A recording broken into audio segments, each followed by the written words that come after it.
বক্তব্য রেখে গেছি।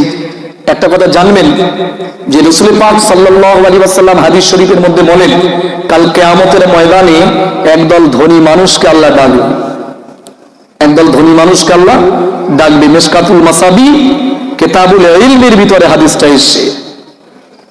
ডেকে আল্লাহ বলবেন যে আমি তোমার কাছে না খেতে চেয়েছিলাম। এই আল্লাহর কি খাবার প্রয়োজন আছে? আল্লাহর খাওয়ার প্রয়োজন আছে? নেই, তাই না? তো আল্লাহ তাকে ধনী মানুষদের ডেকে বলবে, দেখো বান্দা, আমি তোমার কাছে খেতে চেয়েছিলাম। বান্দা তখন অবাক হয়ে যাবে, যাও সবই অবাক হয়ে যাবে। বান্দা বলবে, আল্লাহ আপনার তো খাদ্য পানির প্রয়োজনই ছিল না, তা আপনি কি করে খেতে চেয়েছিলেন? আমার আল্লাহ বলবে, বান্দা তোর বাড়ির পাশে কিছু গরিব মানুষ ছিল, যারা ভুকা পেটে শুয়ে যেত আর তুই ভালো করে খেতিস। ধনী লোক যদি জাহান্নামে যায়, যে কারণে যাবে, তার মধ্যে যত কারণে যাবে, তার মধ্যে একটা কারণ হলো গরিব মানুষকে না ডাকার কারণ।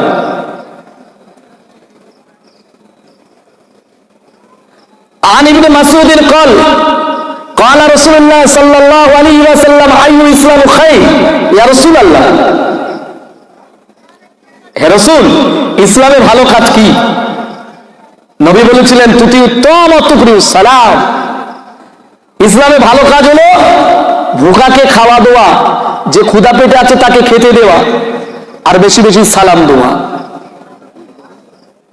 ভালো করে শুনবেন, তাহলে ইসলামে ভালো কাজ নবী দুটো বলেছেন, একটা কি সালাম দেওয়া, আর একটা অভুক্তকে খেতে দেওয়া। তো ধনীরা যত কারণে জাহান্নামে যাবে, তার মধ্যে একটা কারণ হলো এই গরিব মানুষকে না ডাকার কারণে, না খেতে দেওয়ার কারণে। তো ধনী লোকটা বলবে, আল্লাহ আপনার তো খাদ্য পানির প্রয়োজন ছিল না।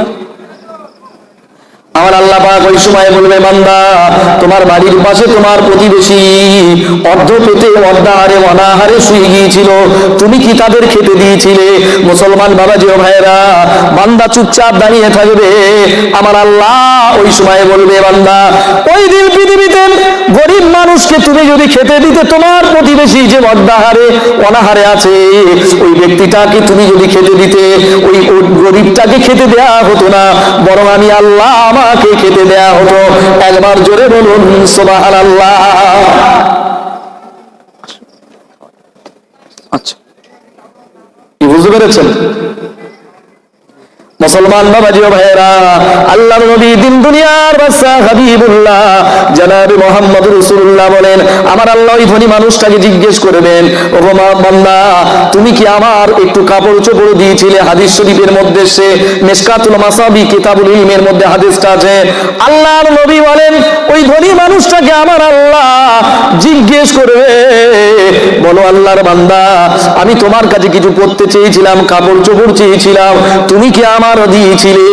ওই সময় আল্লাহর বান্দা বলবে, আল্লাহ আপনার তো কাপড় চোপড়ের কোনো প্রয়োজন হয় না, সৃষ্টির কোনো গুণ আপনার মধ্যে নাই, মানুষের কাপড় চোপড়ের প্রয়োজন হয়, এই পার্থিব কাপড় চোপড় আপনার কি প্রয়োজন আছে?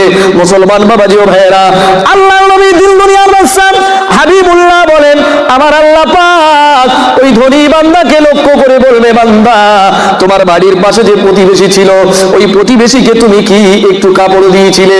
শীতের বেলা তুমি দামি কম্বল গায়ে দিয়েছো, তোমার জানলা দরজা আটকে দিয়েছো, ঘরের ভিতরে গরম।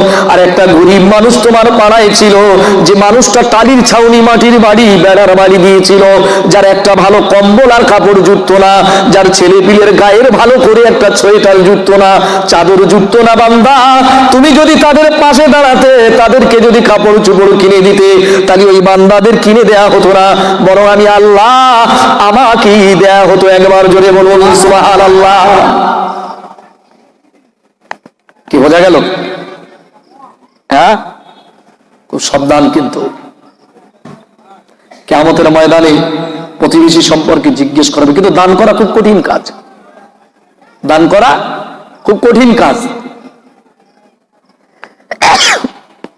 আল্লামা রুহুল আমিন শাহ রাহমাতুল্লাহ আলাইহি আমপাড়ার তাফসীরে লিখছেন, একটি হাদিসের উদ্ধৃতি দিয়ে, কোন বান্দা যখন দান করে 70টা শয়তান তার ঘিরে দেয়। কটা?